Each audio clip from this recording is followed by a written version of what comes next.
Bonjour à tous et bienvenue chez Citron. Pour cette première masterclass, je vais vous parler d'une nouvelle réglementation dont on entend maintenant beaucoup parler, le fameux décret tertiaire. Le décret tertiaire, c'est une des principales réponses législatives françaises à la prise de conscience globale de l'importance de protéger notre planète. Tout a commencé en 2008 à l'échelle de la Commission européenne. Les pays membres se sont fixés un objectif très clair, réduire de 20% les émissions de gaz à effet de serre, réduire de 20% les consommations d'énergie et augmenter de 20% la part du renouvelable dans notre mix énergétique. Et tout ça avant 2020. Ça s'est transformé l'année suivante, en 2009, en France, avec un objectif de diminution des consommations énergétiques de 38% dans les bâtiments. L'année suivante, en 2010, lors du deuxième Grenelle de l'environnement, cet objectif est devenu un peu plus concret. L'État a décidé que pour pouvoir atteindre l'objectif du premier Grenelle de l'environnement, on allait imposer des travaux aux entreprises du secteur tertiaire. Pour leur laisser un peu le temps de se préparer, ces travaux commenceraient que 2 années plus tard, en 2012, et ils auraient 8 ans pour pouvoir mettre en place ces travaux afin d'atteindre la fameuse date de 2020 pour atteindre les objectifs de la Commission européenne. Ce n'est qu'en 2018, après une crise financière internationale, que le décret tertiaire revient sur le devant de la scène avec l'article 175 de la loi Elan qui vient préciser les modalités dans lesquelles les bâtiments du secteur tertiaire, leurs propriétaires comme leurs locataires, devront réduire leur consommation énergétique. C'est là qu'apparaissent les fameux seuils de réduire de 40% les consommations avant 2030, de réduire de 50% les consommations avant 2040 et de 60% avant 2050. À la suite de ça, en 2019, en 2020 et en 2021 sortent de nouveaux textes de loi, le fameux décret tertiaire, l'arrêté méthode et les arrêtés modificatifs qui vont venir préciser les modalités dans lesquelles les propriétaires et les locataires de ces fameux bâtiments vont devoir réduire leur consommation énergétique avant 2030. Cette nouvelle réglementation concerne donc les propriétaires et les locataires de surfaces tertiaires supérieures à 1000 m² de surface de plancher. Plein de définitions sur lesquelles il faut qu'on s'arrête. Propriétaire et locataire, ça va. Le propriétaire, ça va être le bailleur, la personne qui possède, la personne physique ou morale d'ailleurs, qui possède le bâtiment. Le locataire va être la personne, le preneur à bail, qui va louer ce site et l'exploiter, l'occuper. Ensuite, une définition un peu plus compliquée, c'est le mot tertiaire. Qu'est-ce qu'une surface tertiaire? Eh bien, le mot tertiaire, il va se définir par opposition avec le secteur primaire, qui va concerner toutes les extractions de matières premières, et le secteur secondaire, qui va concerner toute la partie industrielle, transformation de ces matières premières. Le secteur tertiaire, ça va donc être tout le reste. On va donc parler des bureaux, on va parler des entrepôts, des bâtiments de logistique, des surfaces de vente, des bâtiments de santé, des bâtiments publics, des collectivités, des écoles, des collèges, des lycées, etc. Ensuite, un dernier mot très important, ça va être le mot surface de plancher. La surface de plancher, ça va être le clos et le couvert du bâtiment à partir du moment où la hauteur sous plafond va excéder 1,80 m. Un bâtiment du secteur tertiaire, c'est pas forcément, au sens de la réglementation, un bâtiment unique. Ça peut être évidemment un bâtiment unique qui en lui-même fait plus de 1000 m². Ça peut être aussi une partie d'un bâtiment à usage mixte. Imaginez un bâtiment de logement dans lequel il y aurait des magasins en rez-de-chaussée qui feraient en totalité plus de 1000 m². Et bien la totalité de ces magasins serait une entité fonctionnelle au sens de la réglementation et donc concernée. Enfin, quand on a un campus, une succession de bâtiments sur une même unité foncière, et ben ces bâtiments, même s'ils font pas tous 1000 m², chacun de manière indépendante, vont faire partie du décret tertiaire, être concernés par le décret tertiaire si la somme de ces bâtiments fait plus de 1000 m². Alors, qu'est-ce qu'ils vont devoir faire maintenant ces bâtiments? Eh ben, la première obligation, ça va être de déclarer chaque année ses consommations énergétiques sur une plateforme web qu'on va appeler Opérate. Avant le 30 septembre, chaque année, les bâtiments du secteur tertiaire, les entités fonctionnelles, comme on a dit tout à l'heure, concernées, vont devoir déclarer 3 types de données. Des données bâtimentaires, des données administratives et évidemment les fameuses données de consommation. Parce que au bout de la 10e déclaration, c'est justement cette donnée-là, la donnée de consommation, qui devra avoir atteint, au sens de la réglementation, le niveau de consommation en énergie finale réglementaire. On va définir ce niveau de consommation en énergie finale de 2 manières.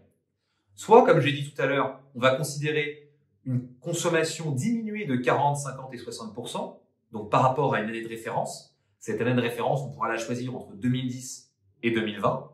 Avec quelques exceptions, on pourra aller jusqu'à mai 2022. Vous aurez également la possibilité d'atteindre un niveau de consommation en énergie finale qui se définira d'une manière légale dans les fameux arrêtés modificatifs dont on parlait tout à l'heure, de manière à ce que la consommation soit l'équivalent d'un bâtiment récent, bien entretenu.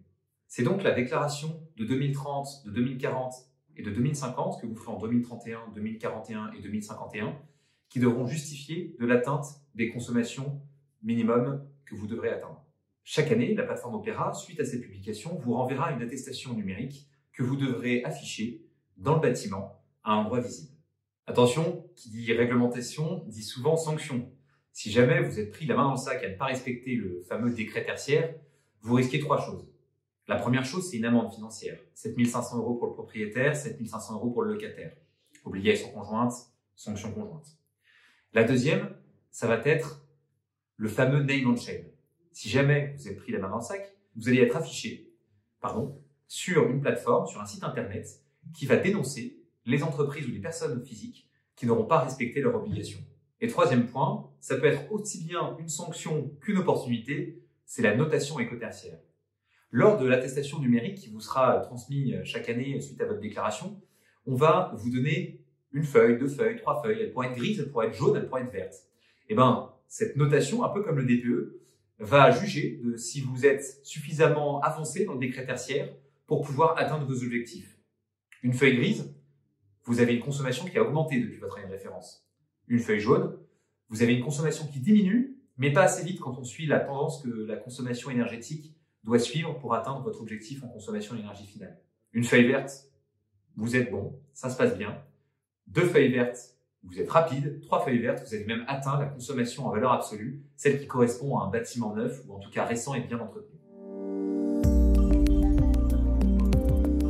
Certains facteurs impactent malgré nous la performance énergétique de nos bâtiments.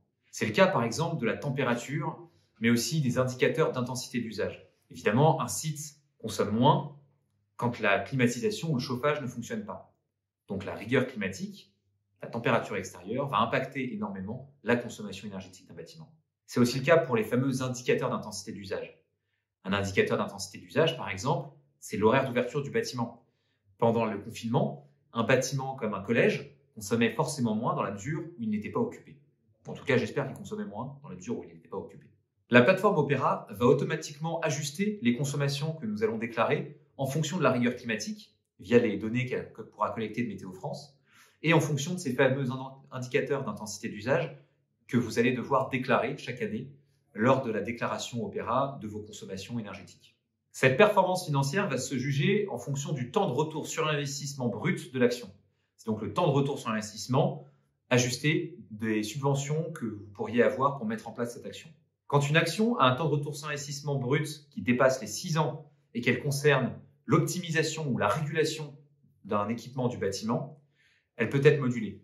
Elle pourra également être modulée quand il s'agit d'une action portant sur un renouvellement d'équipement, sur un renouvellement de système, et que le temps de retour sur investissement brut dépassera 15 ans. Et enfin, toutes les actions portant sur la thermique du bâtiment, sur son enveloppe, vont pouvoir être modulées à partir du moment où le temps de retour sur investissement brut dépassera 30 ans. Il va également être possible de moduler les actions de consommation énergétique à atteindre en fonction de 2 critères. Le premier critère, il va être technique. Il n'est évidemment pas possible de mettre en place des actions de performance énergétique dont l'impact aurait une activité contraire à une autre réglementation présente sur le bâtiment. Par exemple, on ne va pas diminuer le niveau de ventilation d'une crèche. Et ensuite, il y a les contraintes patrimoniales. Les contraintes patrimoniales ont comme objectif, les modulations patrimoniales, ont comme objectif d'éviter de nuire au patrimoine immobilier français.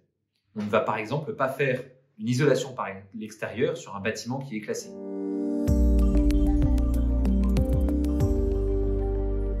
Pour pouvoir moduler le niveau de consommation à atteindre, vous allez devoir faire une étude appelée le dossier technique de modulation. Ce dossier vous sera demandé par l'ADEME en cas d'écart statistique de la modulation demandée.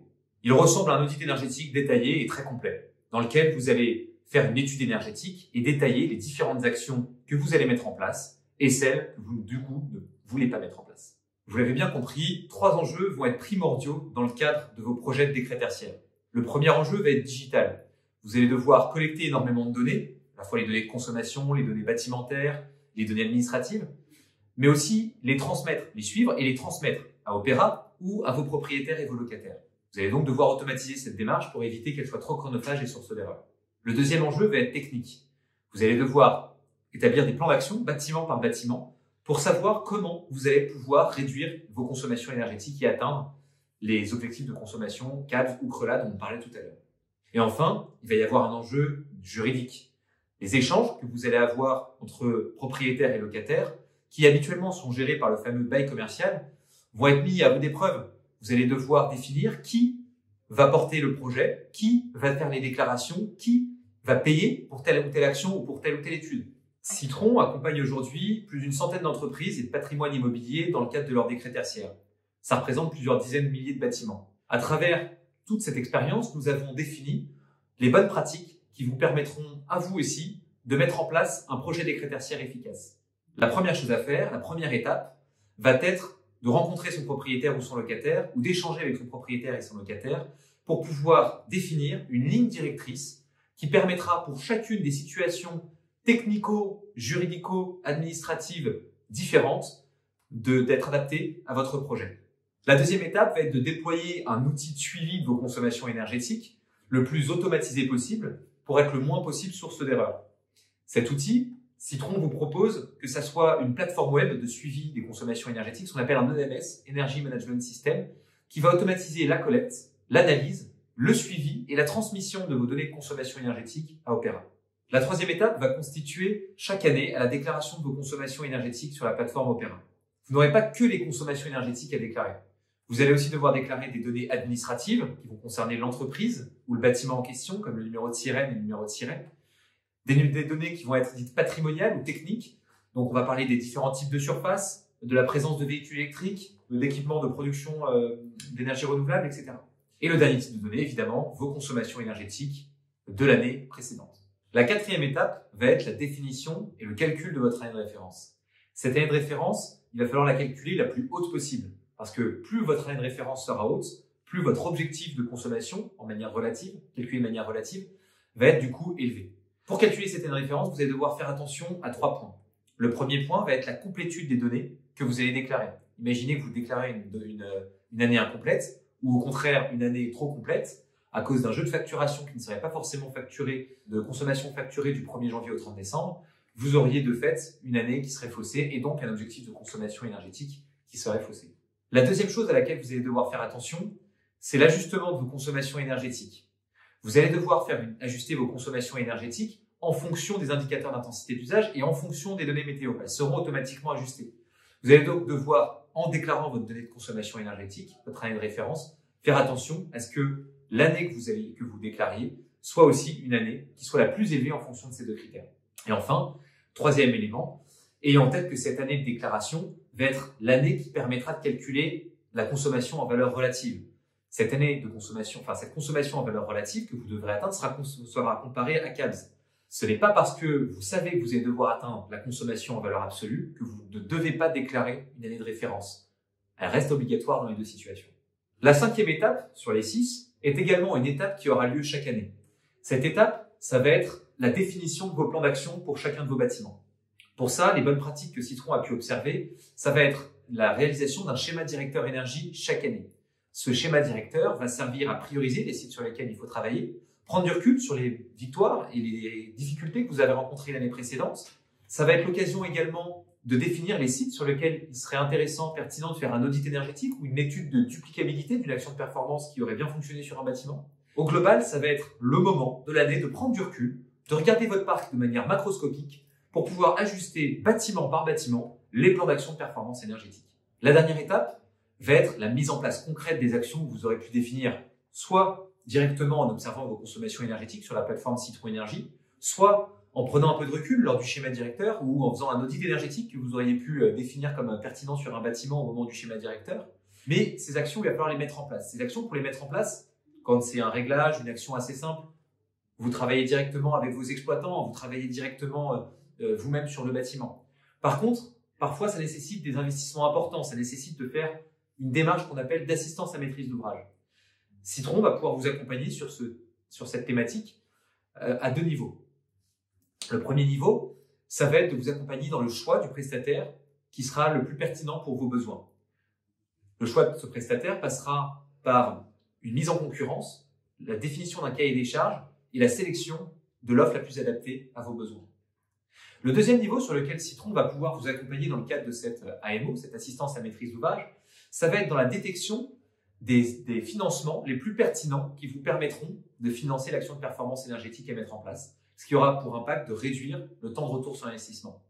On regardera les certificats d'économie d'énergie, les subventions régionales ou même les prêts que vous pourriez avoir à des taux intéressants du fait de l'action vertueuse que vous êtes en train de mettre en place. Je vous remercie d'avoir suivi ce première masterclass de Citron. J'espère qu'elle vous a plu et surtout qu'elle vous permettra d'engager sereinement votre projet de décret tertiaire. En attendant, si vous avez des questions complémentaires ou si vous souhaitez en savoir plus tout simplement sur ce décret tertiaire, Citron a créé une pléiade d'outils vous permettant d'en savoir plus. Un livre blanc, un guide, des bonnes pratiques, des vidéos. Mais surtout, vous pouvez nous envoyer un mail à contact@citron.io pour pouvoir poser directement vos questions et nos ingénieurs spécialisés en efficacité énergétique et nos juristes se feront un plaisir de vous y répondre. Merci beaucoup et à bientôt.